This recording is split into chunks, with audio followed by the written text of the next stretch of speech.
ahead, time is yours.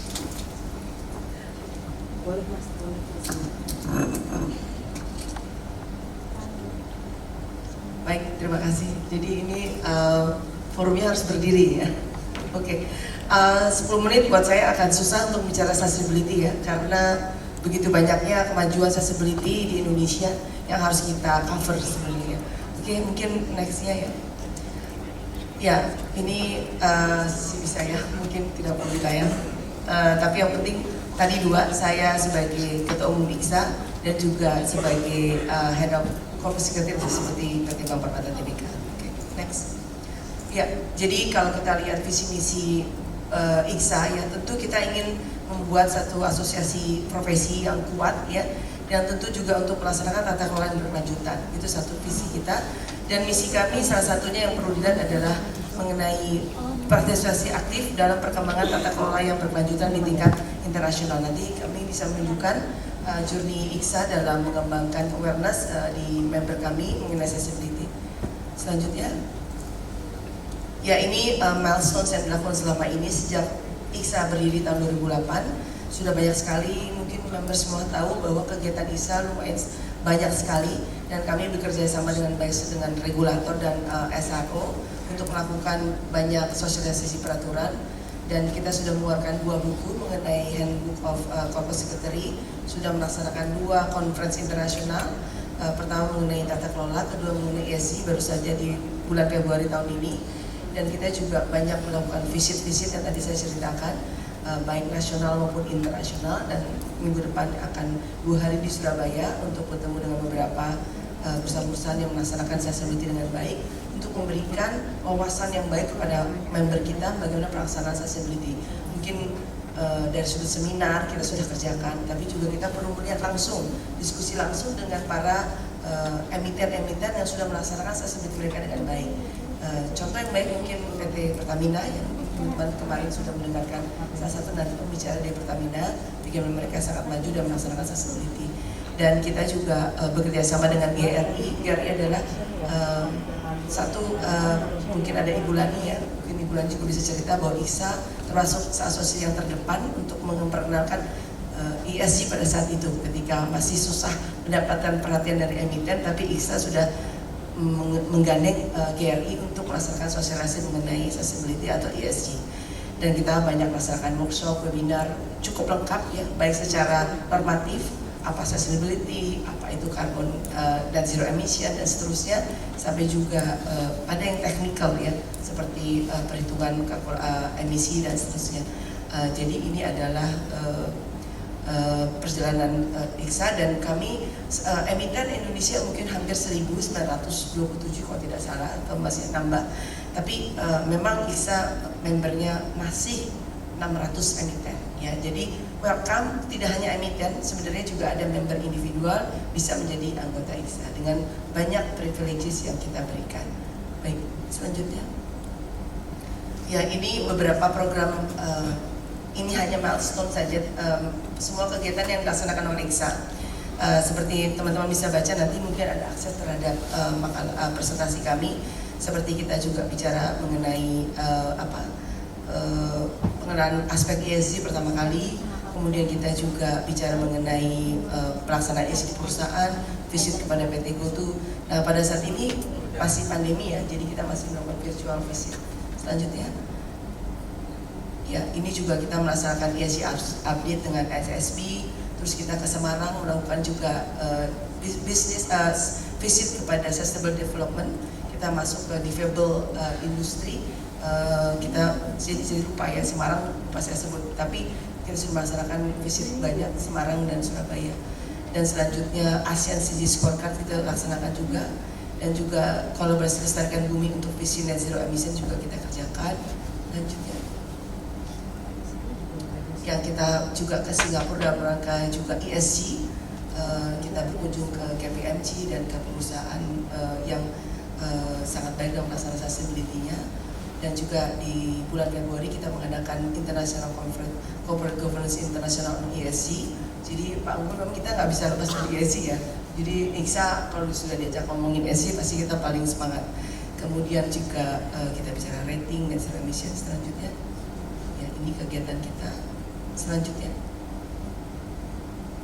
ya ini yang terakhir visit kepada langsung ke PT United Tractors ya, ke site visitnya ke industri ya. Oke, next. Ya, jadi kalau kita melihat corporate governance ya dengan hubungan dengan keberlanjutan, kita melihat bahwa POJK 51 our Bible ya. Terus kemudian ada juga yang baru POJK 17 tahun 2023. Nah, ini adalah dua peraturan OJK yang menselaraskan keberlanjutan di dalam tata kelola. Jadi di dalam misalnya POJK 17 kita sudah harus mempunyai perkiraan untuk climate change. Jadi pada judul penerapan tata kelola bagi bank umum sudah memasukkan unsur sustainability.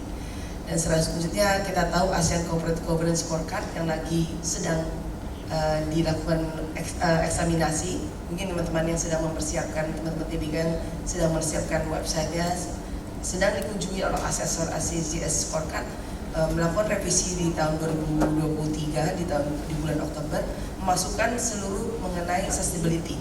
Jadi itu ada poin tambahan yang cukup signifikan dimasukkan di dalam SDGs Scorecard. Kita harus punya strategi mengenai sustainability, kita harus punya target dan seterusnya. Jadi sangat kental sustainability dimasukkan dalam SDGs 2023 revisi. Jadi bagi perusahaan yang maju dalam sustainability-nya tentu bisa masuk dalam shortlisted sebagai asset class company. Jadi kita tidak bisa lagi mengabaikan sustainability, even di ASEAN Corporate Governance Scorecard sudah memasukkan banyak sekali elemen sustainability. Dan selanjutnya tentu KNKG dengan bukti yang terakhir tahun 2003 juga memasukkan sustainability sebagai unsur corporate governance yang sedang kita hadapinya bersama, yaitu annual report award. Jadi annual report award juga additional value added-nya, tambahan nilainya kalau sudah melaksanakan sustainability dengan baik di perusahaan. Jadi sudah tidak bisa terpisahkan sustainability ESG dengan tata kelola ya. Lanjutnya. Ya, kalau kita lihat POJK 17 yang ditambahkan di dalam responsibility, yaitu companies must comply with legislation and carry out community and environmental responsibilities to support long-term business sustainability. Next. Dan di KNKG memasukkan sustainability element di dalam prinsip GCG, yaitu corporation complies with statutory regulation and is committed to carry out its responsibility to society and the environment to contribute to sustainable development. Jadi semua sekarang prinsip norma semua memasukkan sustainability di dalamnya. Jadi kita tidak bisa lagi tidak mengerjakan sustainability. Next. Ya. Nah, ini yang mungkin yang terpenting dalam pelaksanaan corporate governance dalam sustainability. Pertama, kita melihat bahwa approach di Indonesia belum dalam bentuk regulation, belum ya. Tapi kita jadi kalau yang di bank sudah mengerti bahwa banyak bridging reporting yang dikeluarkan oleh OJK untuk melihat persiapan dari para emiten atau lembaga jasa keuangan. Selanjutnya apabila dilihat bahwa compliance itu rendah, jadi mereka mengeluarkan kriteria di taksonomi, ada green and yellow. Nah, nanti kalau banyak yang tidak dapat yellow dan green, tapi tidak pakai lagi red kriteria dengan taksonomi yang baru, maka bisa saja Indonesia akan mengeluarkan dalam bentuk regulation, sehingga semua menjadi kewajiban. Dan sudah tadi saya sebutkan dalam opini diskusi saya, dalam 2-3 tahun ke depan akan dilakukan PP, sehingga dalam pelaksanaan ini comply with regulations itu menjadi approach untuk Indonesia kalau kita masih menganggap bahwa sustainability tidak kewajiban. Jadi nanti kita minta teman-teman di sini sampaikan ke manajemen 2-3 tahun lagi semua akan menjadi kewajiban karena sudah akan dimasukkan dalam peraturan pemerintah, sehingga kita harus aware semua apa yang harus kita kerjakan dalam rangka sustainability. Tentu pertama comply with regulations ya. Nanti kita bisa tahu bahwa nanti ujungnya adalah net zero emission. Bagaimana setiap perusahaan harus menghitung emisi yang dikeluarkan, baik skop 1, 2, dan 3. Skop 1 yang mengenai emisi yang dikeluarkan sendiri, skop 2 yang kita share emission, ketiga adalah yang diatur oleh pihak ketiga. Jadi ini mulai harus diperhitungkan dan dipelajari, karena nanti ujungnya adalah setiap perusahaan harus bisa memberikan komitmen target bagaimana mencapai net zero emission ya. Kemudian reducing operational risk, tentu dengan kita melaksanakan semua peraturan itu kita mengurangi faktor risiko dan juga kita untuk menjaga reputasi perusahaan. Selanjutnya tentu kita dengan melaksanakan sustainability baik di perusahaan, meningkatkan kompetitif kita. Karena sekarang perusahaan-perusahaan yang melaksanakan sustainability dengan baik atau ESG ratingnya baik itu lebih diperhatikan atau diminati oleh investors ya. Dan mungkin juga teman-teman tahu sekarang generasi Z apabila mereka ingin mencari pekerjaan, tentu mereka melihat bagaimana pelaksanaan sustainability di perusahaan tersebut. Kalau perusahaan itu melanggar sustainability atau melanggar merusak lingkungan, tentu generasi Z tidak ingin masuk dalam perusahaan tersebut ya. Kemudian ada tentu rating long term value, ini selalu bahwa seluruh biaya atau investasi yang dikeluarkan itu untuk investasi yang baik untuk pelaksanaan sustainability. Selanjutnya tentu kita dengan pelaksanaan sustainability dengan baik kita menjaga kepentingan stakeholders ya, baik community atau dengan kepentingan standar regulator. Next. Cepat saja, ya ini tadi saya sudah jelaskan. Oke, next saja. Ya ini next. Terus. Oke. Selanjutnya ya ini. With the right preparation, any company can meaningfully align its business strategy with specific and attainable sustainability goals. Jadi tujuannya akan seperti itu. Next. Mungkin waktu yang tersisa berapa menit lagi? Mungkin saya akan bicara sedikit mengenai Bank Permata. Mungkin lanjut. Ya. Lanjut. Next. Oke.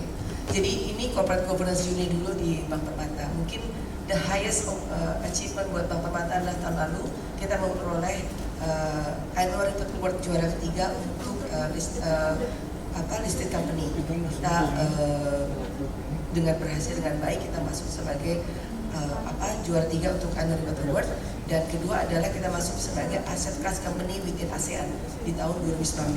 Jadi ini adalah mungkin teman-teman sendiri tahu bagaimana susahnya masuk asset class company, karena itu hanya 100 perusahaan di seluruh ASEAN, di mana ASEAN itu akan memasukkan 600 perusahaan dan dipilih 100 perusahaan terbaik, dan alhamdulillah PT Bank Permata Tbk masuk sebagai asset class company. Dan tahun ini kita lagi berkompet dengan keras ya untuk bisa kembali masuk sebagai asset class company, dan kita berusaha juga untuk masuk sebagai the best 20 top 20 aset perusahaan di ASEAN. Kemudian kita banyak mendapat penghargaan setiap tahun. Ini sudah hampir kayak KPI kami untuk terus mengangkat dan melaksanakan GCG dengan baik di perusahaan. Next. Selanjutnya, ya, mungkin kita semua start dengan apa visi dan misi kita sustainability. Jadi Bank Permata sudah mempunyai visi misi sustainability sendiri di luar visi misi secara bank konvensional. Jadi secara sustainability kita sudah mempunyai visi, yaitu menjadi mitra pilihan utama dalam rangka untuk mewujudkan masa depan rendah karbon di lingkungan. Dan melaksanakan visi itu, misi kami tentu memberikan solusi layanan keuangan yang inovatif, inklusif dan berkelanjutan, dan berperan aktif memajukan pengelolaan lingkungan, kesetaraan sosial, dan menyediakan keahlian handal untuk nasabah. Selanjutnya ini juga tujuan kita tentu menjadi mitra terpercaya nasabah dalam mendukung transisi rendah karbon. Selanjutnya, ini banyak sekali yang kita sudah kerjakan ya, misalnya di bidang environmental, climate related risk management, dan sustainable product development.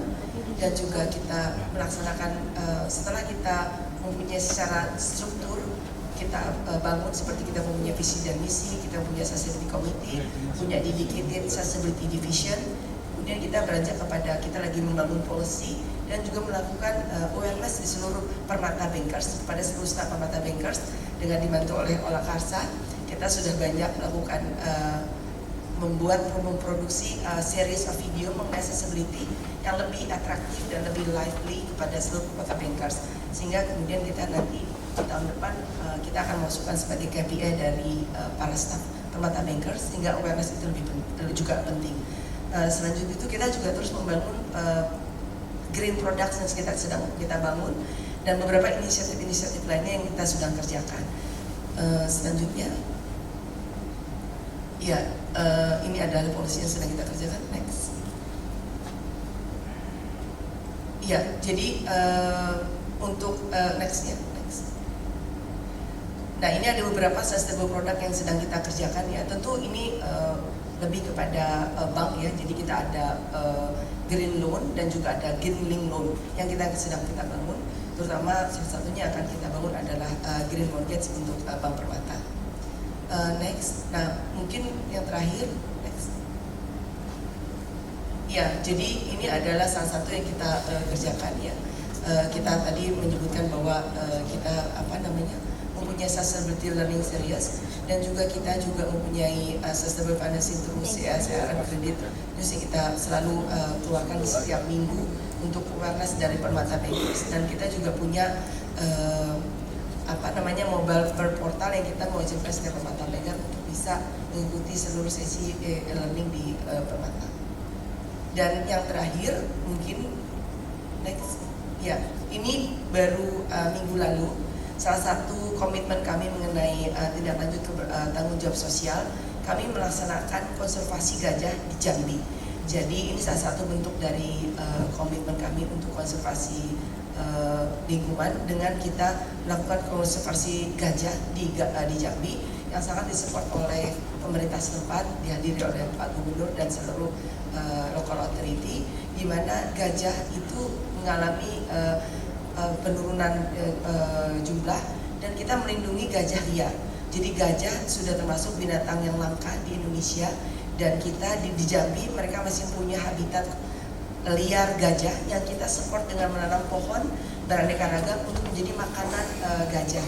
Dan kami sangat mendukung apabila ada yang tertarik untuk menjadi adopsi tumbuhan yang kemudian tumbuhan itu bisa dijadikan makanan untuk gajah-gajah liar.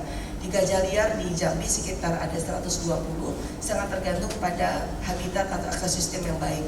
Jadi jelajah koridor gajah saat ini masih banyak masalah karena sumber makanan mereka terganggu sehingga bisa mengakibatkan kepunahan gajah. Oleh karena itu Bank Permata berkomitmen untuk mengembalikan habitat dan jalur koridor gajah dengan menanamkan tanaman-tanaman yang bisa menjadi sumber makanan gajah. Selain di Jambi tentu ada di tempat yang lain, tetapi Jambi adalah tempat habitat yang paling baik karena masih liar dengan adanya hutan lindung Bukit 30.